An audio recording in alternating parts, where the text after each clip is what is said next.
साथ आज big market voices की कड़ी में 2026 का आउटलुक समझाने के लिए, बताने के लिए मौजूद हैं इस वक्त Deepak Shenoy, founder and CEO Capital Mind के। कैपिटल माइंड, अगर इस शब्द का विच्छेद कर दें, कैपिटल पूंजी, जिसके अंतर्गत आप बाजार में आते हैं माइंड, मस्तिष्क, बुद्धि, है ना।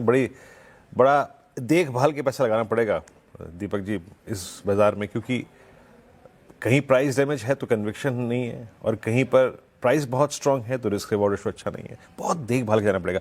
मोटे तौर पे 2026 आपको लग कैसा रहा है?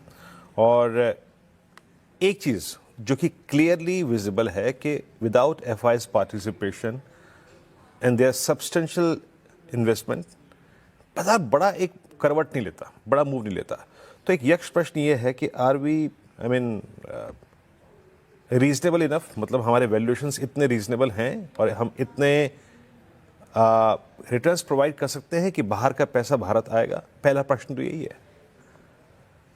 बिल्कुल विजेंद्र जी, पहले तो आपको और आपके सारे व्यूअर्स को, आपकी सारी टीम को नए वर्ष की हार्दिक शुभकामनाएं।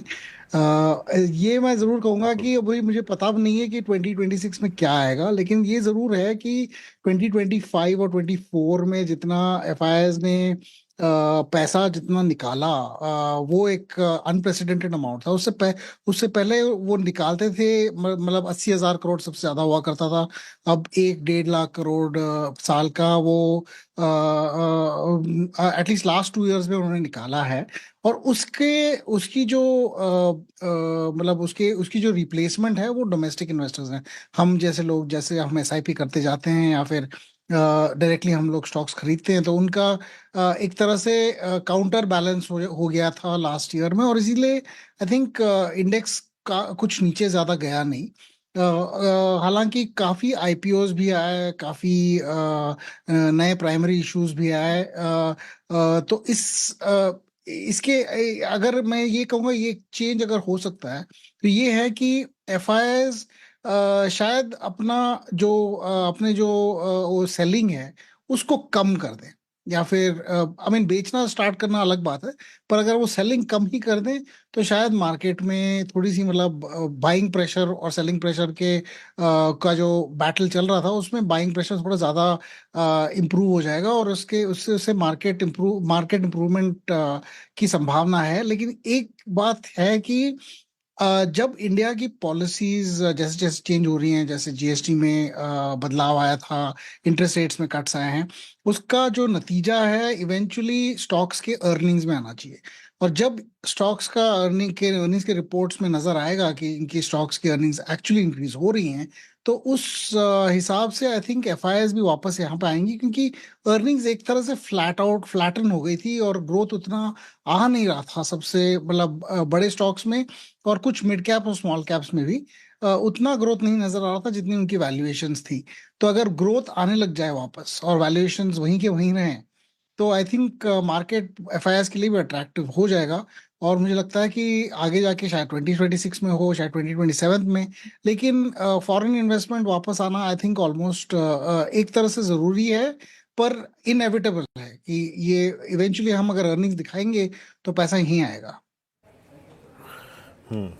अच्छा, मैं ये प्रश्न इसलिए पूछा था सर, क्योंकि अगर मैं रूपी फैक्टर को भी इसमें जोड़ दूं तो शायद उनके लिए एक मेजर सेटबैक था इंडियन मार्केट्स। अच्छा, एक और प्रश्न पूछूंगा मैं आपसे यहाँ पे, जो मेरे जहन में बार बार आ रहा था कि as a country and ultimately as a investors, हमने क्या एआई थीम को मिस कर दिया? क्योंकि ये थीम 2025 में यूएस मार्केट को ऑल टाइम हाई पे ले गई, वेल्थ क्रिएटर रही है। But in any chance, do we have any scope of making money through this AI theme in Indian markets? जैसे कि कोफोर्ज ने अभी एक डील करी है ना, आपके पास ऐसा कोई इंस्ट्रूमेंट या फिर ऐसा कोई विकल्प है ताकि आप उस खोई हुई या फिर उस मिस की हुई एआई थीम पे थोड़ा सा पैसा बना सकें? आई थिंक वीरेंद्र जी, थोड़ा सा एक तो हमें टाइम थोड़ा और देना पड़ेगा इसके लिए। India is a capital constrain country, मतलब हमारे पास इन्वेस्टमेंट की उतनी कैपिटल नहीं है जितनी कुछ सेक्टर्स में जरूरत होती है मार्केट को बिल्ड करने की। आप 1999 के टाइम में जाएं अगर, तो ई कॉमर्स बहुत बड़ा थीम था वर्ल्ड वाइड। यूएस और यूरोप में बहुत तेजी से इंक्रीज हो रहा था। इंडिया में भी कुछ दिखाई दिया, पर कुछ लोग यहाँ पे तब क्रेडिट कार्ड नहीं यूज करते थे। हमारे जो ई के जो लॉजिस्टिक्स थे वो उतने ज्यादा अच्छे नहीं थे। तो करीबन 20 साल लगे, जबकि फिर इंडिया में भी ई कॉमर्स एक हाइट पे आ गई। और आई थिंक हमने उसको ऑब्जॉर्व करके उनके लर्निंग से हमने अपनी इंडिया की ई कॉमर्स बनाया, और हमने इंडिया में क्विक कॉमर्स बनाया जो बाकी देशों में नहीं है इतनी प्रेवलेंट। और हमने क्विक कॉमर्स को हम काफी ज्यादा हाइट तक ले गए कि किसी और ऑलमोस्ट किसी और कंट्री में सिवाय चाइना के किसी ने इस तरह का ग्रोथ नहीं देखा है क्विक कॉमर्स में। हम उसी हिसाब से एआई को भी थोड़ी देर बाद ही अब्जॉर्ब करेंगे, जहां पे अभी ज्यादा कैपिटल की जरूरत है। कई कंपनीज में 50 बिलियन 100 बिलियन की इन्वेस्टमेंट्स हो रहे हैं। 100 बिलियन 9 लाख करोड़ होता है। 9 लाख करोड़ या किसी के पास नहीं है उतना इन्वेस्ट करने की। मतलब पूरी गवर्नमेंट की जो बोरोइंग बजट है वो 12 से 15 लाख करोड़ है। वो मतलब अपने हमारी गवर्नमेंट ही उतना ही बोरो करती है।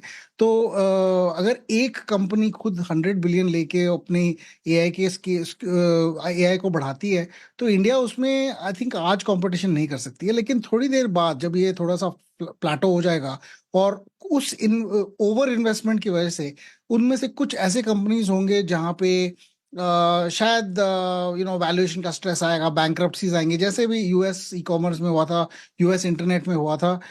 इंडिया ने तब एडवांटेज ये लिया था कि वहां से हमने कुछ ऐसी कंपनीज अक्वायर करी जो बैंक्रप्ट हो रहे थे, और फिर उनकी टेक्नोलॉजी यूज करके हमने अपनी बना ली, और या फिर उनके लर्निंग से हमने अपनी ग्रोथ स्टार्ट की। आई थिंक वो वाला प्रोसेस अभी चल रहा है। और आई थिंक 2-3 साल में इंडिया फिर थोड़ा सा कैचअप करके इंडियन वर्जन्स ऑफ एआई भी बनाएगी। अलग चीजों में, जैसे कि हम हिंदी में बात कर रहे हैं, हिंदी की जो एआई की क्षमता है वो अभी रिलेटिवली लिमिटेड है। आई मीन कुछ कुछ एआई टूल्स ने ऑलरेडी इम्प्लीमेंट कर दिया है, पर इंडिया में 400 लैंग्वेजेस हैं। उसको अगर एआई में लाना चाहे तो शायद कुछ कोई लोकल सोल्यूशन ही बाहर निकल के आए जो सबसे अच्छी होगी। लेकिन इसमें भी टाइम लगेगा, 2-3 साल और लगेंगे। काफी technologies, availability of capital, availability of resources. क्यों आप आज रैम या हार्ड डिस्क खरीदने जाओगे तो आपको मिलेगी नहीं, क्योंकि एआई कंपनीज ने सारे ऑर्डर देके इन कंपनीज के कैपेसिटी को बुक कर लिया है। तो प्राइसेस आजकल 2 गुना 3 गुना हो गई हैं 3-4 महीने पहले के हिसाब से। तो आई थिंक एक चीज है कि यहाँ पर टाइम लगेगा, पर हमें ये नहीं सोचना चाहिए कि हम एआई बस को मिस कर देंगे। इंडिया में कोई बस मिस नहीं करता है, बस में देरी होती है। इवेंचुअली हम भी एआई में बहुत प्रेवलेंट हो जाएंगे। और जैसे कि अभी ऑलरेडी देखने को मिल रहा है, जो काफी आपके जो टेक्स्ट है, व्हाट्सएप है, इमेजेस है, सब कुछ है वो एआई से ही बिल्कुल। जनरेट होके आते हैं। तो आई थिंक आगे जाके हम और एआई यूज करेंगे। एआई के इंटरेस्टिंग। यूजर भी होंगे और एआई के डेवलपर भी होंगे। बिल्कुल सही बात की दीपक जी। Good afternoon. और सबसे पहले तो नववर्ष की आपको हार्दिक शुभकामनाएं सीएनबीसी आवाज की पूरी टीम की तरफ से। काफी डिटेल में और अच्छी तरीके से आपने समझाया कि एआई कैसे भारत में फिलहाल बर्डिंग स्टेज पे है, पनपने में और टाइम लगेगा। ठीक है, वो माना, लेकिन मेरा जो सवाल है आपसे वो काफी बेसिक है लेकिन इंपॉर्टेंट है, क्योंकि लगातार हमसे नए दर्शक भी जुड़ते रहते हैं। और 2025 की मार्केट की स्थिति देखकर जो 2026 में नए इन्वेस्टर्स आना चाह रहे हैं मार्केट में, उनकी स्ट्रैटेजी क्या होनी चाहिए? क्योंकि मिड कैप और स्मॉल कैप ने कुछ अच्छे रिटर्न्स तो दिए नहीं, अभी भी उसने निफ्टी और अगर आप बैंक निफ्टी से कंपेयर करें तो अंडर परफॉर्म ही किया है। तो क्या ब्रॉडर मार्केट्स में एक्सपोजर बढ़ाकर एक पोर्टफोलियो बनाना चाहिए? आपकी स्ट्रैटेजी क्या होगी और उनको क्या सलाह? श्रेया जी, मैं बिल्कुल यही कहूंगा कि लॉन्ग टर्म में अगर आपका जो इन्वेस्टमेंट स्ट्रैटेजी है उसमें आप मिड कैप और स्मॉल कैप को ना रखें तो वो भी ज्यादा फायदेमंद नहीं है। क्योंकि आपकी पोर्टफोलियो में बैलेंस होना चाहिए। थोड़ी लार्ज कैप्स होनी चाहिए, मिड कैप्स होनी चाहिए, स्मॉल कैप्स होनी चाहिए। उसमें एक तरह से कभी कभी मिड कैप्स शाइन करती हैं, कभी कभी स्मॉल कैप शाइन करती हैं, और कभी नहीं। अभी आप एक साल के हिसाब से देख रहे हैं, स्मॉल कैप्स में नेगेटिव रिटर्न है, निफ्टी में पॉजिटिव 10% है। यही चीज आप 5 साल की रोलिंग ले लें, अगर 5 साल का जो रिटर्न है आप उसको ले लें, तो स्मॉल कैप्स और मिड कैप्स में करीबन 8% पर ईयर की का जो रिटर्न है वो एक्स्ट्रा है कंपेयर टू निफ्टी। निफ्टी में अगर 5 साल का रिटर्न 12-13% है, तो नियरली 19-20% रिटर्न आया पिछले 5 साल में मिड और स्मॉल कैप्स में।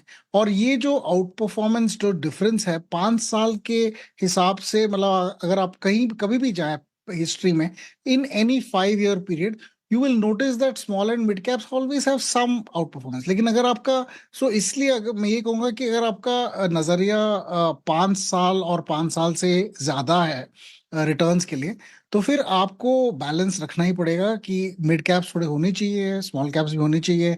आप ऐसा कर लें कि जैसे सिंपलेस्ट स्ट्रैटेजी होगी 50-30-20, 50% large cap, 30% mid cap, 20% small cap, ऐसे रख के चल सकते हैं। या फिर आप कोई फ्लेक्सी कैप फंड मैनेजर के साथ जा सकते हैं, या फिर जिसमें वो ऑटोमेटिकली अपना नजर, जैसे वो मार्केट्स चेंज होते हैं, वो ज्यादा स्मॉल कैप्स में जाते हैं या फिर ज्यादा लार्ज कैप से ज्यादा मिड कैप्स में जाते हैं, वो उस तरह की स्ट्रैटेजी आप यूज कर सकते हैं। लेकिन आप इनको ये नहीं कह सकते कि हमें सिर्फ लार्ज कैप्स के पास होना चाहिए। शायद यही होगा कि अगर पिछले 1 साल में आपके स्मॉल कैप्स मतलब उनके पोर्टफोलियो में आपके गिरे हैं, तो उनका वेटेज ऑटोमेटिकली कम हो गया होगा। और अगर इतना कम हुआ है कि बहुत कम है, तो उसको एक्चुअली बढ़ाना चाहिए कि आपके एसेट एलोकेशन के हिसाब से आप उतना ही रखें। पर मैं ये कहूंगा कि लॉन्ग टर्म में अगर मार्केट्स को ऊपर जाना है, तो मिड और स्मॉल कैप्स को भी परफॉर्म करना पड़ेगा। सिर्फ लार्ज कैप्स की वजह से मार्केट ऊपर नहीं जाएगा। हाँ बिल्कुल, सबका साथ होना चाहिए। तो 50-30-20 स्टैंडर्ड रूल बताया है आपने हमारे दर्शकों के लिए। अच्छा, सेक्टर स्पेसिफिक क्वेश्चन था मेरा दीपक जी आपसे। ऑटो स्पेस आज अच्छा परफॉर्म कर रही हैं और दिसंबर ऑटो सेल्स आंकड़े भी आए हैं, इंप्रेसिव नंबर्स ही रहे हैं। ऑटो एज अ स्पेस आपको क्या लगता है, और कोई प्रेफर्ड पिक्स इस पर्टिकुलर स्पेस में से आपके लिए? इंडिविजुअल स्टॉक्स के बारे में तो श्रेया जी नहीं कह पाऊंगा, लेकिन ये कहूंगा जरूर कि 4 व्हीलर ऑटो में जहाँ पे सबसे ज्यादा आई थिंक हमें स्कोप लग रहा है इम्प्रूवमेंट की, क्योंकि 4-5 साल से सेल्स उतने अच्छे नहीं आए थे। और इस जीएसटी कट की वजह से जो सितंबर में हुआ, आई थिंक उसके बाद से 4 व्हीलर के प्राइसेस में काफी अंतर आया, इनफैक्ट काफी नीचे आए हैं प्राइसेस। और अब इंटरेस्ट रेट्स भी कम हो गए हैं, तो इस वजह से लोग लोन लेके गाड़ियों को अफोर्ड कर सकते हैं, गाड़ियों के प्राइस कम हो गए हैं। और पेट्रोल और डीजल का प्राइस तो उतना ही है, और इलेक्ट्रिक का प्राइस तो वैसे प्राइस उतना प्राइस सेंसिटिव नहीं है वो वाला मार्केट। आई थिंक इस वजह से हमें आगे बढ़ के देखना होगा कि आई थिंक और गाड़ियां लोग अपनी या तो अपग्रेड करेंगे या फिर नई गाड़ियां लेंगे अपने बाइक्स या 2 व्हीलर्स को रिप्लेस करते हुए। और ये सारे सिर्फ बड़े शहरों में नहीं होगा, छोटे जगहों में भी होगा, सेकेंड टियर थर्ड टियर गांव में भी होगा। अभी के लिए कुछ रूल्स ऐसे हैं, जैसे कि अगर 15 साल की आपकी गाड़ी हो गई तो आपको वो जो काफी कुछ रिन्यूअल करना पड़ता है। और नॉर्थ में आई थिंक दिल्ली में आप गाड़ी को चला ही नहीं सकते अगर वो पेट्रोल या डीजल की गाड़ी हो 15 साल बाद। तो इस वजह से भी आई थिंक थोड़े से सेल्स में अंतर आ सकता है। लेकिन वो जो गाड़ियां पुरानी गाड़ियां हैं, वो भी उनकी रीसेल होके वो दूसरे जगहों पे आएंगी जहाँ पे ऐसे रूल्स लागू नहीं है। तो मुझे लगता है कि सेकेंड हैंड कार सेल्स और उसके जो पोर्टल्स हैं या फिर सर्विसेज हैं, वो भी इंक्रीज उनमें इंक्रीज आएगी आगे जाके। ऑटो में एक और चीज है कि यहाँ पे काफी एंसिलरीज का भी आई थिंक स्कोप इंक्रीज हो जा रहा है।